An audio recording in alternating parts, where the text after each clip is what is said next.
Sebelum melanjutkan, jangan lupa subscribe dulu, terima kasih. Bab 368 Dinasti Saint Bela Diri. Saudaraku, aku tahu kau tidak ingin terlibat dalam terlalu banyak masalah, dan tujuanmu datang ke Istana Bela Diri adalah untuk mempercayakan teman-temanmu kepadaku, lalu pergi ke suatu tempat yang jauh. Tapi, tahukah kau bahwa dinasti orang suci Bela Diri ada di mana-mana di benua timur? Tidak mungkin kau bisa bersembunyi tanpa ditemukan oleh mereka. Kau telah menyelamatkan hidupku, oleh karena itu, aku akan melindungimu bahkan dengan mengorbankan nyawaku sendiri. Wu Jiu berkata dengan sangat tulus. Baiklah, aku akan mengikutimu ke dinasti Martial Saint. Jiang Chen menganggukkan kepalanya. Akhirnya dia memutuskan untuk pergi ke dinasti Martial Saint. Sebagai penguasa tertinggi benua timur, cepat atau lambat Jiang Chen harus menghadapi mereka. Dengan Wu Jiu yang menemani mereka, dia mungkin juga memanfaatkan kesempatan ini untuk menghadapinya sekarang, setidaknya hidupnya akan berada di tangan yang aman. Namun, jika sesuatu yang buruk benar-benar terjadi, Jiang Chen masih punya cara sendiri untuk menghadapinya. Ayo pergi. Wu Jiu melompat ke langit dan terbang menuju dinasti Martial Saint. Tanpa ragu, Jiang Chen melangkah beberapa langkah dan menyusulnya. Kedua pria itu terbang berdampingan dan meninggalkan Gunung Wufu dalam sekejap mata. Kedua pria itu melesat secepat kilat di sepanjang jalan. Wu Jiu sengaja memperlambat lajunya karena ia takut Jiang Chen tidak akan dapat menyusulnya, tetapi ketika ia mengetahui napas Jiang Chen tenang dan stabil, ia tidak dapat menahan rasa terkejut dalam hatinya. Meskipun kekuatan tempur saudara Jiang luar biasa, masih ada kesenjangan yang cukup besar di antara kita. Tapi, aku tidak menyangka dia bisa terbang secepat itu. Aku akan meningkatkan kecepatanku dan melihat apakah dia bisa menyusul. Senyum mengembang di bibir Wu Jiu. Ia segera menambah kecepatannya, meninggalkan Jiang Chen di belakang. Namun, sebelum Wu Jiu sempat merasa bangga pada dirinya sendiri, Jiang Chen telah menyusulnya. Kakak Jiu, mari kita berlomba dan lihat siapa yang lebih cepat. Jiang Chen berkata sambil tersenyum. Wu Jiu terkejut sesaat. Jiang Chen benar-benar mengusulkan perlombaan. Bukankah ini hanya untuk mencari kekalahan? Baiklah, kita lihat siapa yang lebih cepat. Biarkan aku mencari tahu seberapa cepat kamu, seorang jenius yang luar biasa. Wu Jiu berkata dengan jujur. Jiang Chen hanyalah seorang prajurit inti ilahi puncak, sementara Wu Jiu sendiri adalah seorang prajurit jiwa tempur puncak. Ada perbedaan alam yang sangat jauh di antara mereka, dan Jiang Chen berada 3 tingkat di bawahnya. Ini adalah celah besar yang tidak dapat dikompensasi. Wu Jiu tidak percaya Jiang Chen dapat mengejar kecepatannya dengan celah yang begitu besar. Wus, wus. Oleh karena itu, kedua pria itu mulai terbang melintasi langit seperti 2 bintang jatuh. Satu di depan, dan satu lagi tepat di belakang. Mereka kadang-kadang akan mengubah posisi, meninggalkan jejak panjang bayangan. Setelah kecepatan mereka meningkat, Wu Jiu benar-benar terkejut kali ini.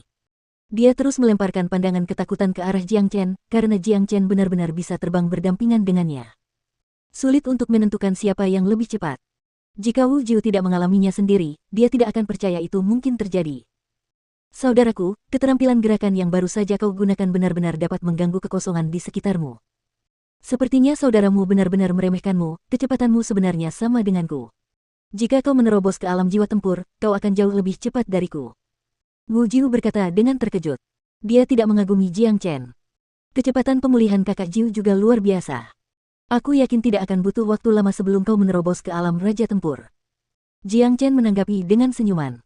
Wu Jiu saat ini telah pulih ke bentuk puncaknya, dan ia telah menginjakkan satu kaki di alam raja tempur. Yang ia butuhkan sekarang adalah waktu yang tepat, dan ia akan mampu melangkah ke alam impiannya. Namun, langkah terakhir ini tidak mudah untuk dilalui. Jiang Chen memang memberikan Wu Jiu beberapa petunjuk mengenai kultivasinya di dao perang, tetapi dilihat dari situasinya saat ini, sepertinya Wu Jiu tidak menganggap serius petunjuknya. Jika tidak, mungkin dia sudah menerobos ke alam raja tempur. Namun, Jiang Chen tidak menyebutkannya lagi, karena semuanya tergantung pada orang itu sendiri untuk mengetahui jalur kultivasinya yang benar.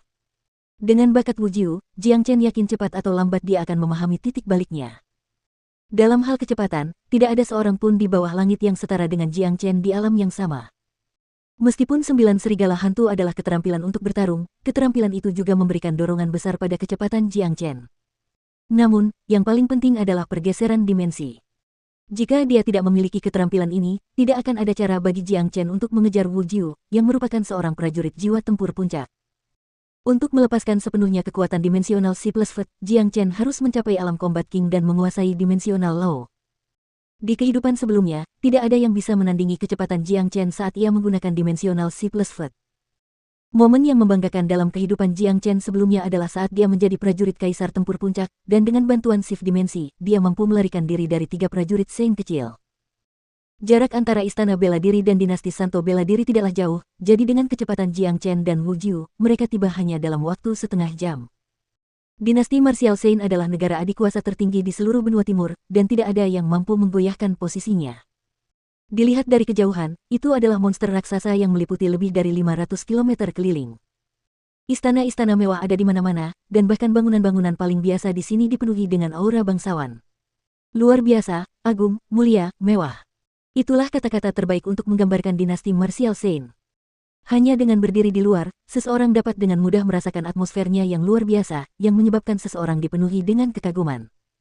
Saudaraku, ini adalah dinasti marsial Shang, jantung benua timur, dan tempat yang paling kekaisaran. Bagaimana menurutmu? Wu Jiu menunjuk ke arah dinasti marsial Shang saat dia berbicara. Tidak sulit untuk mengatakan betapa bangganya dia dari kata-katanya. Lumayan juga, aku bisa merasakan atmosfer kekaisaran dari sini. Jiang Chen menganggukkan kepalanya. Jika pemuda biasa lainnya yang datang sedekat ini dengan dinasti marsial Shang, dia mungkin akan menjatuhkan dirinya ke tanah karena kagum, tak bisa berkata apa-apa. Di mata Jiang Chen, dinasti marsial Shang ini memang mewah, tetapi tampaknya kurang memiliki fondasi yang kuat.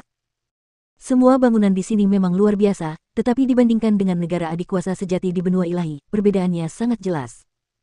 Fondasi mereka yang dalam dan kuat bukanlah sesuatu yang dapat dibandingkan dengan dinasti marsial Shang. Beberapa sekte dengan warisan kuno akan memiliki Shang Warriors yang tinggal di sana, dan hanya aura mereka saja sudah lebih dari cukup untuk membuat sekte tersebut bersemangat. Ayo pergi, kita akan menemui kaisar kekaisaran sekarang. Wu Jiu melangkah maju di langit, mulai berjalan menuju dinasti Shang Bela Diri. Siapa dia? Beraninya kau berjalan di langit di atas dinasti marsial Shang. Tiba-tiba terdengar teriakan keras. Setelah itu, lebih dari selusin sinar terang melesat ke langit. Beberapa penjaga yang mengenakan baju besi emas menghalangi Jiang Chen dan Wu Jiu. Pria terkemuka itu tampak berusia akhir 30-an, dia adalah pria yang kuat dan berotot, dan dia adalah seorang pejuang jiwa tempur awal. Pemimpin itu menunjukkan sikap yang kejam, tetapi ketika dia melihat siapa pria di depannya, dia langsung terkagum-kagum. Tanpa ragu-ragu, dia langsung membungkuk dalam-dalam ke arah Wu Jiu dan berkata, "Saya tidak tahu itu adalah kaisar ke-9, mohon maafkan saya." "Sudah cukup, aku tidak menyalahkanmu." Wu Jiu melambaikan tangannya, lalu dia menuntun Jiang Chen dan terus terbang tanpa henti. Para prajurit emas itu berdiri tegak saat membungkuk, tidak ada yang berani menunjukkan kelalaian. Di dinasti marsial Shang, bahkan prajurit combat soul tidak diizinkan terbang. Hanya ada segelintir orang yang memiliki hak istimewa untuk melakukannya, dan Wu Jiu adalah salah satunya karena dia adalah kaisar ke-9. Tidak ada yang berani menyinggung perasaannya. Mereka adalah pengawal emas dinasti marsial Shang, dan setiap orang dari mereka adalah elit. Mereka harus melalui penilaian hidup atau mati sebelum mereka dapat diterima sebagai pengawal.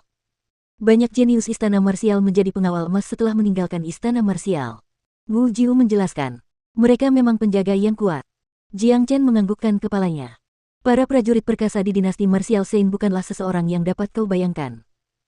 Para penjaga emas ini adalah tolok ukur dinasti marsial Shang, dan bahkan para jenius dari istana marsial harus melalui penilaian yang tak terhitung jumlahnya sebelum mereka dapat diterima. Langer adalah salah satu penjaga emas, dan komandan penjaga emas saat ini adalah pangeran kekaisaran dinasti marsial Shang. Wu Jiu melanjutkan penjelasannya. Putra kaisar kekaisaran. Jiang Chen bertanya dengan santai. Benar sekali, pangeran kekaisaran adalah jenius nomor 1 sejati dari dinasti marsial Shang. Dia baru berusia 35 tahun ini, tetapi dia telah mencapai alam jiwa tempur akhir. Dia adalah komandan penjaga emas, dan kandidat terbaik untuk menjadi kaisar kekaisaran berikutnya.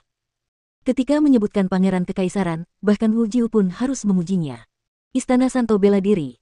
Itu adalah istana utama dinasti marsial Shang, tempat di mana semua pertemuan diadakan. Wu Jiu membawa Jiang Chen langsung ke pintu utama istana marsial Shang, dan dia tidak berhenti di situ, dia masuk dan langsung menaiki tangga yang terbuat dari batu berkualitas premium, memasuki istana. Istana marsial Shang dihiasi dengan emas dan giok yang berkilauan, memberikan kesan yang sangat megah. Di bagian depan istana, terdapat 2 pilar naga yang besar dan tampak mewah, dan masing-masing tingginya lebih dari 30 meter. Kedua pilar tersebut diukir menjadi naga emas yang luar biasa, dan kepala naga tersebut menghadap keluar. Kelihatannya sangat hidup, dan cukup membuat orang terengah-engah hanya dengan menatapnya. Di kedalaman istana marsial Shang, ada kursi naga emas yang besar dan berkilau.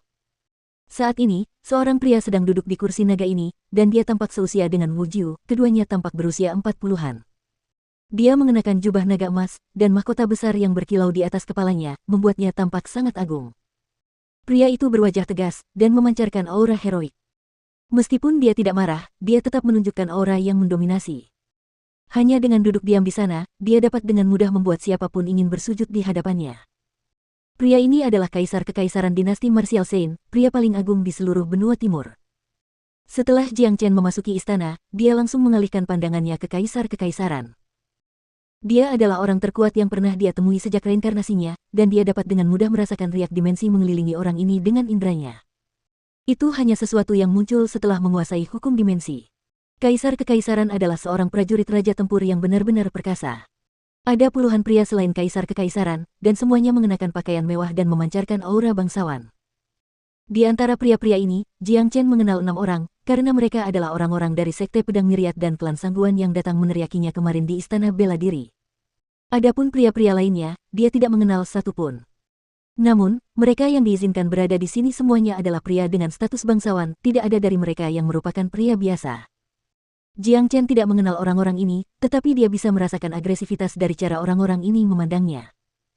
Hal ini menyebabkan dia mengerutkan kening, karena dia benar-benar membenci permusuhan semacam ini yang ditujukan kepadanya tanpa alasan.